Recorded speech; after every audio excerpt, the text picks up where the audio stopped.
This week, you're getting 2 for the price of 1. Cases, that is, not presenters. You are, in fact, stuck with me, much to the disappointment of one commenter this week. Thank you. The very tenuous thread that links them is the infamous Cecil Hotel in Los Angeles. That's right. This week, it's Eilsa and 𝗥 𝗘𝗦𝗧𝗔. Oh, and the added bonus of Paul speaking German. Who knew? Not me. Have you heard of 𝗥 𝗘𝗦𝗧𝗔? He was Austria's most persuasive rehabilitation story. In 1976, he murdered 18-year-old Margaret Schaefer and got life in prison. Instead of God, he discovered literature.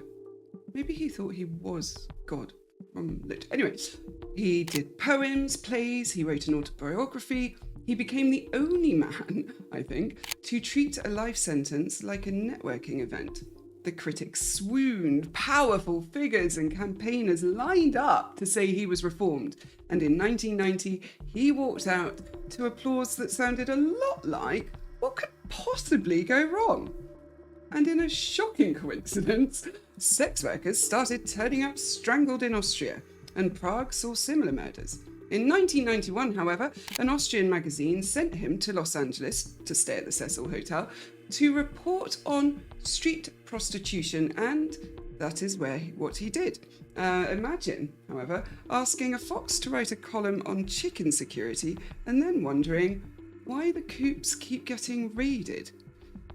He talked his way into a ride-along with the police and was even found to have reported on his own crimes.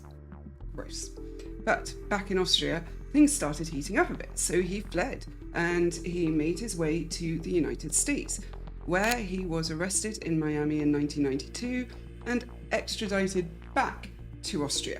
In 1994, a Graz jury convicted him of multiple murders, and that night he killed himself in prison using a ligature style that echoed his victims. His suicide almost becoming a confession of sorts, so unique were they. He was diagnosed with malignant narcissism, and we examined footage of him being interviewed. Let's see how many red flags he actually displays. Spoiler alert, it's loads. And then we have the very tragic story of Eilsa, who was a 21-year-old Canadian student visiting Los Angeles in January of 2013. She checked into the Cecil Hotel, and on the 31st of January, she was last seen alive. The lift CCTV that police released in an effort to find her shows her pressing buttons, stepping in and out, making unusual hand movements, hiding as though she was talking to someone or hiding from someone. The video went viral.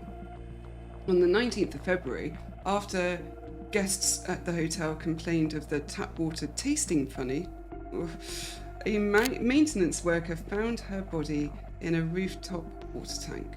The coroner ruled accidental drowning with bipolar disorder a significant factor. No evidence of homicide was reported. This case has sparked speculation and conspiracy theories ever since. Was she being chased? Was she in an episode? Well, it may well be that Paul has some answers. So, 2 very different cases, 1 address in common. Join us now as Paul analyses the behaviour and gives us insight into what really lies beneath the words, because, after all, people might lie, but behaviour does not. Take care. Bye.